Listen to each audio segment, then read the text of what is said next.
Bonjour, bonjour, comment allez-vous? C'est la minute de Doc GG, ça faisait un petit moment, mais me voilà de retour.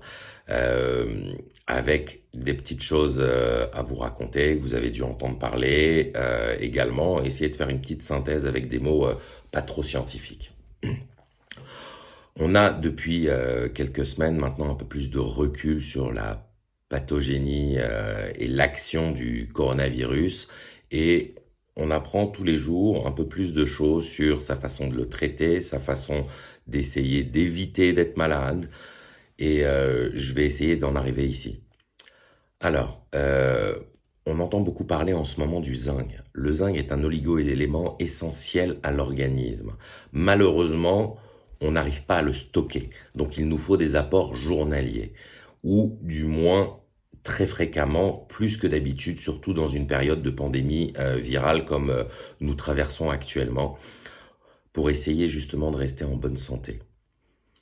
Le zinc est un oligo-élément essentiel à l'organisme pour avoir une bonne fonction immunitaire, c'est-à-dire une réponse aux agents pathogènes qui agressent notre organisme, comme les virus ou les bactéries. Vous avez tous entendu parler de cette perte de goût et d'odorat qui sont maintenant des symptômes inhérents au corona.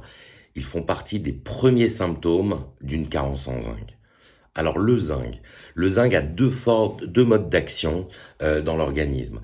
Le premier, il améliore la réponse antivirale et augmente l'immunité. Le deuxième, qu'il inhibe la réplication virale ou les symptômes liés à l'infection et l'inflammation. Une carence en zinc lors d'une infection au coronavirus pourrait donc favoriser un déficit des défenses immunitaires couplé à une inflammation excessive de tous les tissus de l'organisme. Attention, très attention, les populations qui sont le plus à risque de carence en zinc sont les diabétiques, les femmes enceintes, les patients immunodéprimés et les personnes âgées.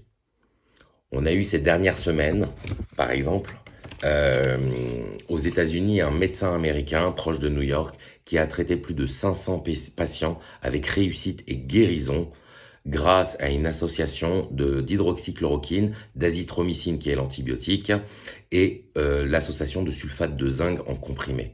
C'est déjà une excellente réussite. Il n'a eu aucun décès dans sa cohorte de patients qu'il a traités et tous sont sortis comme il fallait. En fait, c'est l'hydroxychloroquine qui aide le zinc à pénétrer dans la cellule et le zinc ralentit la réplication virale au sein de la cellule. Maintenant, je pense comme beaucoup de confrères qu'on nous a peut-être trompé sur le mode d'action du coronavirus, peut-être également à cause des nombreuses publications venant d'Asie, mais ça, on va pas en reparler, surtout avec tout ce qui tourne en ce moment sur la Chine. Ça sert à rien, nous, ce qu'on veut, c'est guérir et être le plus possible protégé. En fait, on se demande actuellement si, à la place d'une pneumopathie virale bilatérale, comme ça a été décrit dès le début de la maladie, ce virus ne provoquerait pas plutôt une maladie systémique virale pulmonaire, c'est-à-dire une atteinte des vaisseaux sanguins qui irriguent tous les organes. A priori, cette saloperie entre très rapidement dans les globules rouges et circule directement vers les alvéoles pulmonaires, ce qui provoque de très importantes inflammations pouvant entraîner des micro-embolismes, donc par la suite des embolies pulmonaires, jusqu'à atteindre très rapidement, bien entendu, des autres organes également. C'est comme si votre taux d'oxygène dans le sang et l'organisme diminuait lentement jusqu'à l'étouffement. D'où ces essoufflements si bien décrits par les patients avec des difficultés au moindre effort. En fait, ils sont lentement privés d'oxygène. Pour pallier à ce phénomène, il faudrait, d'après ce qui a été documenté ces dernières semaines par plusieurs équipes de réanimation et de médecins associés à l'hôpital ou en ville, qui passent du Maroc jusqu'aux États-Unis, un traitement associant anticoagulant à dose forte, comme si vous aviez déjà une phlébite, c'est-à-dire un caillot dans une des veines, des stéroïdes, antibiotiques, hydroxychloroquine, du zinc, vitamine D et vitamine C. Et ça, dès le début des signes d'aggravation.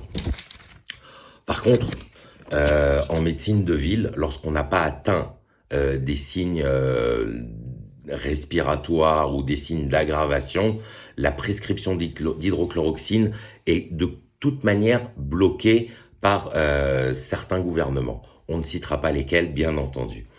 On peut par ailleurs quand même demander à son médecin un traitement par association de 2 antibiotiques avec céphalosporine de 3e génération comme la rocifine et les macrolides comme l'azithromycine. Ou en cas d'allergie à ce dernier, traitement antibiotique par tétracycline comme la doxycycline ou la vibramycine qui ont également des propriétés antivirales et anti-inflammatoires. Bien entendu, toujours en y associant vitamine C, vitamine D et du zinc, que l'on peut trouver dans de nombreux aliments. Je vous laisse regarder sur Internet, vous trouverez ça très facilement. Attention, ce ne sont pas des études scientifiques, ok, ni randomisées, mais des déductions suite aux derniers résultats obtenus avec la guérison de nombreux patients. En conclusion, les amis, mettez-vous au zinc, à la vitamine D et à la vitamine C avant d'avoir des symptômes tels que la fièvre, la toux, les essoufflements, la perte de goût, la perte d'odorat, des courbatures, si syndrome fébrile, des maux de tête très importants. Mais si malheureusement des symptômes démarrent, n'hésitez pas, surtout consultez votre médecin, que ça soit au cabinet ou en visioconférence si celui-ci ne fait plus que de la visioconférence pour demander la prescription d'une double antibiothérapie. Dans tous les cas, ce traitement a fait ses preuves sur des pneumopathies atypiques virales ou bactériennes depuis de nombreuses années avec peu ou pas du tout d'effets secondaires.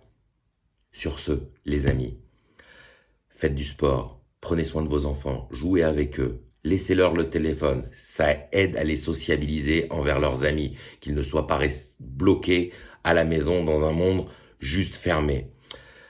Protégez-vous, contactez vos parents, vos grands-parents. Maintenant, on a tous des téléphones avec du visuel, c'est très important et tout ira bien.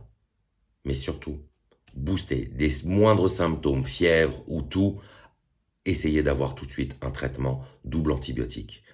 Mes amis, j'espère que tout ira bien. Je vous souhaite une bonne fin de semaine et tout le meilleur et la bonne santé.